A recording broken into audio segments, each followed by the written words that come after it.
rapes a black woman and then imprisons his son. You got to be dealing with an animal, brother. One white man said about them, and this was another honky talking about him, Bernard Shaw, says that America has never known civilization. He said it is the only country in the history of the world that has come from barbarism to decadence without going through civilization.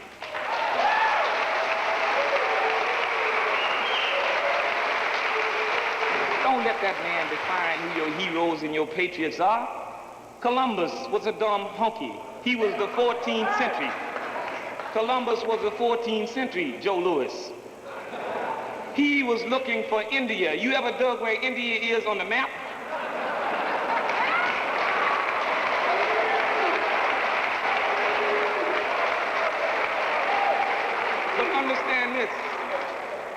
But understand this, America has the power to legitimatize anything that happens. They legitimatize his stupidity. And they said he discovered a country. How can you discover a country full of people? We also recognize that individuals do not create rebellions, conditions do. Until they begin to address themselves to those conditions, rebellions will continue and they will escalate. Sometimes the question has been raised about why black men fight and have fought for this country. It is the black man's implacable will to be free that makes him fight for this country. And it is that same will that will make him fight this country.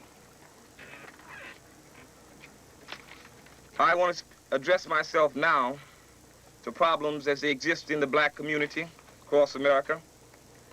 And America cannot be considered as a stable and just society. But no stable and just society can mount a successful offensive against black youth who break a window and at the same time plead that it is powerless to protect black youth who are being murdered because they seek to make American democracy a reality. Each time a black church is bombed or burnt, that is violence in our streets. Each time a black body is found in the swamps of Mississippi and Alabama, that is violence in our land. Each time black right workers cannot be protected by the government, that is anarchy.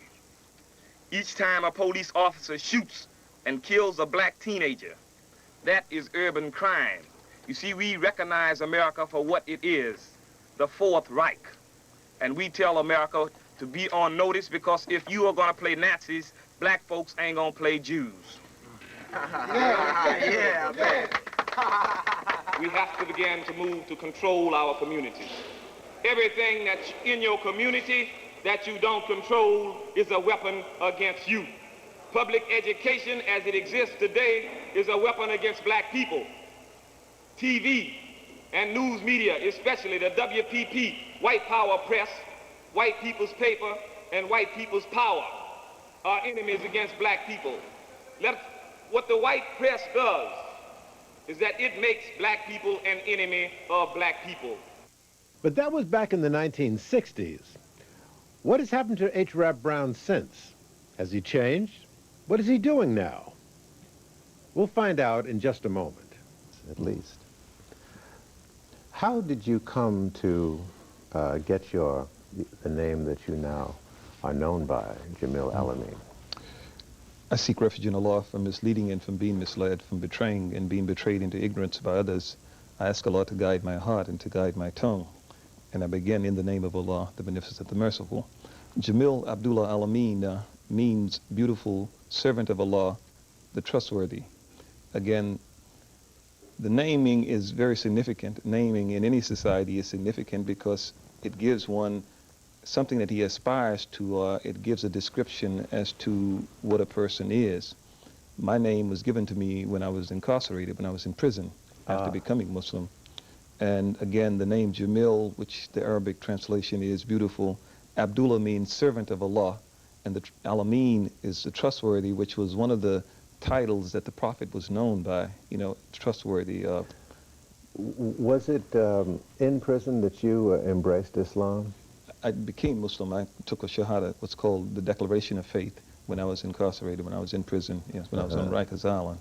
And who bestowed that name on you? There was a strong Islamic movement known as the Darul Islam movement which was headquartered at Senate at the Yasin Mosque out in Brooklyn. And they used to come inside the prisons to conduct the Juma, the Friday services. So it was these brothers who came in, and one of the brothers who invited me to come to Juma, and I went several times before becoming Muslim. But after becoming Muslim, one of the brothers gave me the name. Let's go back a bit. Where were you raised, born and raised? Baton Rouge, Louisiana. What kind of young man were you? Well, let's say as a student, what kind of personality were you? Were you athletic? Are you quiet, shy, outspoken? What kind of young man were you? I guess, some of all of those things. I played ball. Basketball? Basketball, football, and track. Was brought up in the church. We were brought up in the church. What church? It was a Baptist church. My mother's church, my father's church for a while. And really? Your father was a pastor? No, not a pastor. He's just his church. Okay.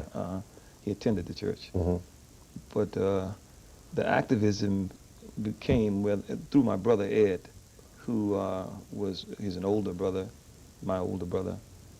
He became involved in the movement when he set in at the Greyhound bus station and was expelled from Southern University. Where was this? What town? This is in Baton Rouge. This was during the sit-in demonstrations. We had been active earlier just in the community during voter registration with the YMCA. But as the political activism, that I was involved in later, it had its bearing upon what Ed had done. I was still in high school. Ed was expelled from Southern University and later got a scholarship to Howard. But as a result of that, I was propelled into a kind of activism in dealing with the students at Southern University. Well, it's not as simple as all that. Your education, you didn't learn much about our history in school. Oh, no. I think that the only African-American personality that may have occurred in the books that we used, it was either George Washington Carver or Booker T. Washington. I knew you were going to say that. Yeah, so, it was a total absence of any kind of African-American black positive image, for us when we were coming up as to the history. So then, when did the political education begin, which precedes, I would think, political activism? Well, it was clear in terms of the kind of apartheid that was being practiced in the South and throughout America at that particular time. It was clear that there was an injustice that was being done. We're talking about the 50s now. The 50s and into the 60s, Okay. So again, it was a spawning ground for activism because people were keenly aware of the difference between, the European community and the African-American community. I lived in Baton Rouge where you have Southern University and you have LSU. And I lived about a mile from LSU. So we would visit the campus that LSU had, and there was no comparison between what LSU had and what Southern University was.